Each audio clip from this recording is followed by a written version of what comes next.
श्री शिवाय नमस्तुभ्यम। हर हर महादेव। छत्तीसगढ़ राज्य के राजनांदगांव के छुरिया हालीकोसा में गुरुजी पंडित प्रदीप मिश्रा जी द्वारा श्री शिव महापुराण कथा 4 जनवरी 2025 से शुरू हो गई है, जो कि 10 जनवरी 2025 तक चलने वाली है। इस 7 दिवसीय शिव पुराण कथा को आप दोपहर के 2 बजे से 5 बजे तक आस्था और यूट्यूब के माध्यम से देख पाएंगे। आज की गुरुजी पंडित प्रदीप मिश्रा जी की संपूर्ण 2.5 घंटे की शिव पुराण कथा का सार सिर्फ आपको 8 से 10 मिनट में बता देंगे। आपको बता दें, आज शिव पुराण कथा में गुरुजी पंडित प्रदीप मिश्रा जी ने कुछ नए उपायों की जानकारी दी है, जिसमें एक बेलपत्र और एक जासून के फूल से किया जाने वाला विशेष उपाय है। साथ ही साथ वट वृक्ष के नीचे किया जाने वाला एक विशेष उपाय है। साथ ही कल 6 जनवरी 2025 सोमवार का विशेष दिन है और इस दिन गुरुजी ने कौन सा नया उपाय करने को कहा है, वह जानकारी भी आपको इसी वीडियो के माध्यम से मिलने वाली है। आज 5 जनवरी 2025 दूसरे दिन की राजनांदगांव में चल रही शिव महापुराण कथा में गुरुजी पंडित प्रदीप मिश्रा जी ने कुल 19 उपाय पत्र और उपयोगी जानकारियाँ दी हैं। सभी की जानकारी आपको इस वीडियो के माध्यम से मिलने वाली है। अगर किन्हीं कारणवश आपने आज की कथा नहीं सुन पाई है तो पूरी कथा का रास्ता तो आपको इस छोटे से वीडियो से प्राप्त होने वाला है। बढ़ते हैं आज की कथा की पहली विशेष जानकारी की ओर। कथा शुरू होते ही गुरुजी ने कहा कि मंदिर में इस जाति के लोग नहीं जा सकते, उस जाति के लोग जा सकते हैं, कोई जा सकता है, कोई नहीं जा सकता है, पुरुष जा सकता है, स्त्री नहीं जा सकती है। तो इस पर गुरुजी ने कहा, शिव महापुराण की कथा कहती है मंदिर में उसे जाना चाहिए जिसके दिल में शिव के प्रति विश्वास हो, उसे ही भोलेनाथ के मंदिर में जाना चाहिए। बढ़ते हैं आज की कथा की दूसरी विशेष जानकारी की ओर। गुरुजी ने कहा, नेता और गुरु में अंतर होता है। नेता आते हैं तो वोट और सपोर्ट मांगते हैं और गुरु आपके अंदर का आपसे खोट मांगते हैं। वह उन्हें दे दो, जीवन वे सरल और सुगम बना देंगे। बढ़ते हैं आज की कथा की तीसरी विशेष जानकारी की ओर। गुरुजी ने कहा, सिर्फ 1 घंटे के लिए या फिर सिर्फ 1 मिनट के लिए भी अगर कोई भूलवश शिव पुराण कथा में आकर बैठ जाता है, वह जितने कदम चलकर कथा पंडाल तक आता है उतना सुख उसके भाग्य में लिखा जाता है। बढ़ते हैं आज की कथा की चौथी विशेष जानकारी की ओर। पूनम जी पत्र लेकर आई, जिसमें उन्होंने लिखा, शादी के 4 साल हो गए थे, संतान का सुख नहीं था, खूब इलाज करवाया पर कहीं से कोई लाभ नहीं हुआ। मेरी ननद ने आपकी कथा के बारे में बताया। कथा हमने पंडाल में बैठकर सुनी और उन्होंने ऐसा कहा कि कथा पंडाल में बैठकर कथा सुनने से झोली अवश्य भरती है। फिर मैंने कथा सुनना शुरू किया। हालीकोसा की कथा को मैंने पंडाल में बैठकर सुना, भिलाई की शिव पुराण कथा को मैंने पंडाल में बैठकर सुना और बाबा की कृपा से मेरे घर में जुड़वा बच्चे हुए हैं। मैंने बाबा से 1 संतान मांगी थी पर बाबा ने मुझे छप्पर फाड़ के दिया है। 2 पुत्र हुए हैं, उसी का आभार व्यक्त करने हम कथा पंडाल में आए हैं। बढ़ते हैं आज की कथा की 5वीं विशेष जानकारी की ओर। विजय जी पत्र लेकर आई, जिसमें उन्होंने लिखा, आपकी वजह से भोलेनाथ से जुड़ गए हैं। 2021 में मेरा गर्भाशय निकाल दिया गया था। इसके बाद 2024 में पेट में दर्द हुआ तो डॉक्टर ने कहा कि ओवरी में गांठ है, इसे भी निकलवाना पड़ेगा। इसके बाद डॉक्टर ने यह भी बताया कि गांठ कैंसर की है। रोज़ रोती रोती शिव मंदिर में जाती, बाबा से निवेदन करके आती। ऐसी कोई बीमारी नहीं है जो आप दूर नहीं कर सकते। इसके बाद ऑपरेशन के लिए पहुँचे, जाँचें हुई और सभी जाँचें में कैंसर निल आ गया। कैंसर समाप्त हो गया था। डॉक्टर ने देखा गांठ भी गायब थी। डॉक्टर हैरान थे, बार बार रिपोर्ट चेक कर रहे थे कि ऐसा कैसे हो गया। उसी का आभार व्यक्त करने हम कथा पंडाल में आए हैं। बढ़ते हैं आज की कथा की 6वीं विशेष जानकारी की ओर। गुरुजी ने कहा, अगर आपसे कोई पूछे कि भोलेनाथ का प्रथम शिवलिंग का निर्माण किसने किया था तो आपको उसे उत्तर देना चाहिए कि ब्रह्मा जी और विष्णु जी ने प्रथम शिवलिंग का निर्माण किया था। बढ़ते हैं आज की कथा की अगली विशेष जानकारी की ओर। गुरुजी ने कहा, 12 ज्योतिर्लिंग में जल चढ़ाने का जो फल होता है, वह फल अगर आप अपने घर में अपने हाथों से पार्थिव शिवलिंग का निर्माण करते हैं और उस पर जल अर्पित करते हैं, उसका पूजन अर्चन करते हैं तो आपको प्राप्त हो जाता है। बढ़ते हैं आज की कथा की 8वीं विशेष जानकारी की ओर। अनीता जी पत्र लिख रही हैं, जिसमें उन्होंने लिखा, मेरी शादी के 15 साल हो गए थे, संतान का सुख नहीं था। डॉक्टर को भी दिखाया, वेद को भी दिखाया पर संतान सुख नहीं हुआ। आपकी कथा हालीकोसा में सुनी और पशुपतिनाथ व्रत किया, भोलेनाथ का पूजन अर्चन करना शुरू किया। बाबा की कृपा से 15 साल बाद मुझे पुत्र रत्न की प्राप्ति हुई है। उसी का आभार व्यक्त करने में कथा पंडाल में आई हूँ।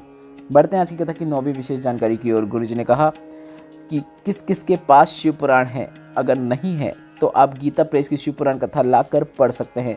उसमें विद्येश्वर संहिता में लिखा हुआ है शिव जी पर जल चढ़ाने का क्या लाभ होता है। शिव जी पर चढ़े हुए जल का आचमन करने से 3 प्रकार के ताप समाप्त हो जाते हैं। गुरुजी पंडित प्रदीप मिश्रा जी ने कहा कि अगर आप शिव पुराण कथा नहीं पढ़े हैं तो आप अपने घर पर गीता प्रेस की शिव पुराण कथा जरूर लाएं। अब हम आपको कह रहे हैं कि अगर आप ऑनलाइन फ्लिपकार्ट वेबसाइट के माध्यम से शिव पुराण कथा को ऑर्डर करना चाहते हैं तो इसी वीडियो के टैग प्रोडक्ट के मैं आपको गीता प्रेस की शिव पुराण कथा की जो पुस्तक होती है उसे मंगाने की लिंक मिल जाएगी, जिसमें टच करके आप सीधे फ्लिपकार्ट से अपने घर पर गीता प्रेस की शिव पुराण की पुस्तक को बुलवा सकते हैं और शिव पुराण कथा को पढ़ सकते हैं।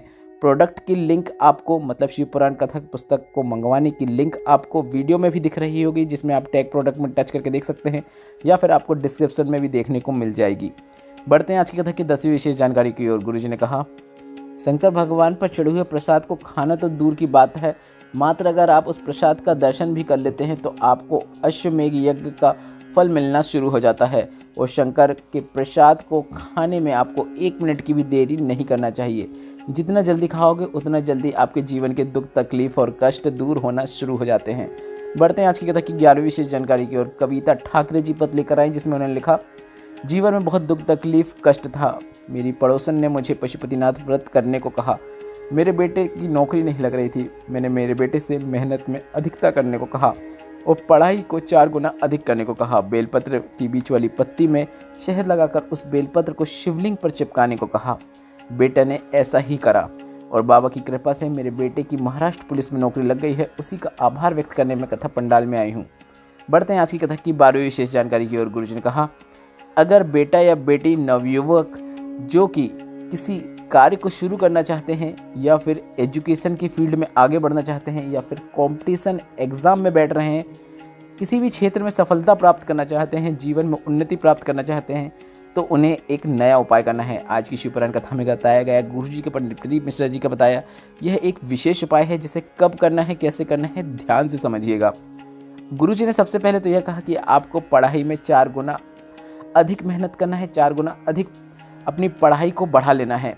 इसके साथ ही आपको ध्यान रखना है कि आपको किसी भी 12 माह में आने वाली एक मासिक शिवरात्रि में यह सरल और आसान उपाय करना है। माता अशोक सुंदरी के स्थान पर आपको जासून के पुष्प को अर्पित करना है, पर विशेष तरीके से अर्पित करना है, इस बात का आप ध्यान दें। बेलपत्र के ऊपर आपको जासून के फूल को रखना है। जासून का फूल कैसा रहता है आप वीडियो में देखकर समझ सकते हैं। कई जगह इसे गूलर का भी फूल कहते हैं। गूलर का फूल या फिर जासून के फूल को आपको बेलपत्र की पत्ती के ऊपर रखना है, और जो जासून के फूल की घंटी होती है वह बेलपत्र की जो डंडी होती है उस ओर होना चाहिए। मतलब बेलपत्र की जो डंडी होती है, 3 पत्तियों के बीच से जो डंडी निकलती है, वह डंडी की ओर ही उस फूल की जो बीच की घंटी होती है उसे आपको रखना है। इस प्रकार से आपको बेलपत्र के ऊपर जासून के फूल को रखना है। इसके बाद दोनों चीज़ों को एक साथ आपको शिवलिंग में जो माता अशोक सुंदरी का स्थान होता है वहाँ पे अर्पित कर देना है। पर यहाँ पर भी अर्पित करते समय आपको इस बात का ध्यान रखना है कि बेलपत्र की डंडी और फूल की घंटी जो है, दोनों का मुख शिवलिंग की ओर होना चाहिए। बेलपत्र की डंडी शिवलिंग की ओर हो, इस प्रकार से ही आपको इस बेलपत्र को शिवलिंग में माता अशोक सुंदरी के स्थान पर अर्पित करना है। यह उपाय आपको 12 माह में आने वाली किसी भी आप मासिक शिवरात्रि में कर सकते हैं। प्रत्येक माह में एक मासिक शिवरात्रि आती है, तो आपको जब ठीक लगे, जो सी शिवरात्रि में ठीक लगे, तब आप मात्र अगर एक बार भी यह उपाय कर देते हैं तो गुरुजी ने कहा कि आपको आपके लक्ष्य प्राप्ति में सफलता निश्चित प्राप्त होती है। आप जिस उद्देश्य के लिए उपाय करेंगे वह निश्चित पूर्ण हो ही जाता है। भोलेनाथ का आपको आशीर्वाद प्राप्त होता है। बढ़ते हैं आज की कथा की 14वीं विशेष जानकारी की ओर। गुरुजी ने कहा, कभी अपने सनातन धर्म में संशय मत करना, कभी अपने माता पिता पर संशय मत करना, कभी अपने गोत्र में संशय मत करना। संशय करना है तो आप किसी अन्य जगह पर संशय कर सकते हैं। पढ़ते हैं आज की कथा की 15वीं विशेष जानकारी की ओर। गुरुजी ने कहा, 3 चीज़ें आपको अपने जीवन में उतार लेना है। चिता जलने के पहले आपको चिंतन करना शुरू कर देना है। अर्थी उठने से पहले आपको 1 लोटा जल उठा लेना है। आग लगने से पहले, चिता में आग लगने से पहले आपको अपने भीतर के अहंकार को जला देना है। ऐसा करने वाले का जीवन सार्थक है और अपने जीवन में वह आगे ही बढ़ता चला जाता है। बढ़ते हैं आज की कथा की 16वीं विशेष जानकारी की ओर। चुनिंदा जी पत्र लेकर आए, जिसमें लिखा, 4 साल से शुगर की बीमारी से परेशान थी, हॉस्पिटल में भर्ती रहती थी, 500 के ऊपर शुगर रहती थी। डॉक्टर ने मुझे वेंटिलेटर में डाल दिया था। मेरी माँ आपकी टीवी पर शिव पुराण कथा सुनती थी। मेरे वेंटिलेटर पे होने के कारण मुझे हेडफोन में लगाकर ही कथा सुनाना शुरू किया गया। परिवार वालों ने सीहोर को प्रसाद धाम से रुद्राक्ष लाकर रुद्राक्ष जल मुझे देना शुरू किया। आज शुगर लेवल में आ गई है, उसी का आभार व्यक्त करने में कथा पंडाल में आई हूँ। बढ़ते हैं आज की कथा की 17वीं विशेष जानकारी की ओर। गुरुजी ने कहा, कभी आपको मौका मिले, बड़ का पेड़ हो मतलब वट वृक्ष हो मतलब बरगद का पेड़ हो, उसके नीचे अगर कोई शिवलिंग है, ऐसा कोई मंदिर जहाँ पर आपको देखने को मिले कि बरगद के पेड़ के नीचे शिवलिंग रखा हुआ है, तो आपको महीने में एक बार या फिर 6 महीने में एक बार उस शिवलिंग पर आपको जल जरूर अर्पित करना है। वटकेश्वर महादेव का नाम लेते हुए आप उस शिवलिंग पर जल अर्पित करें। गुरुजी ने कहा ऐसा करने से ज़िंदगी में कभी भी कर्जा नहीं आपके ऊपर चढ़ता है, जीवन से टेंशन दूर होती है, जीवन में कभी भी आपको टेंशन नहीं होती है। यह उपाय आप आपके घर के नज़दीक में अगर वट वृक्ष हो, उसके नीचे शिवलिंग हो तो अवश्य कीजिएगा। यह उपाय आप कभी भी किसी भी दिन कर सकते हैं। बढ़ते हैं आज की कथा की 18वीं विशेष जानकारी की ओर। जीवन में उन्नति प्राप्त करने के लिए आपको सोमवार के दिन एक सरल और आसान उपाय करना है। यह उपाय अगर आप प्रत्येक माह में एक सोमवार को भी करेंगे तो भी पर्याप्त है, या फिर वर्ष में एक सोमवार को भी करेंगे तो भी पर्याप्त है। गुरुजी पंडित प्रदीप मिश्रा जी ने कहा है कि सुबह आपको शिवलिंग पर जाकर एक कलश जल अर्पित करना है। दोपहर में बेलपत्र के पेड़ के नीचे एक चावल का दाना अर्पित करना है। उसके बाद उस बेलपत्र के वृक्ष की 7 बार आपको परिक्रमा कर लेना है। अगर पीछे दीवार है तो आप अपने स्थान पर घूमते हुए भी आंशिक परिक्रमा कर सकते हैं। इसके बाद शाम का जो नियम है, आपको बेलपत्र के वृक्ष के नीचे एक लंबी बाती का दीपक प्रज्वलित करना है, जिसमें आप घी या तेल का भी उपयोग कर सकते हैं।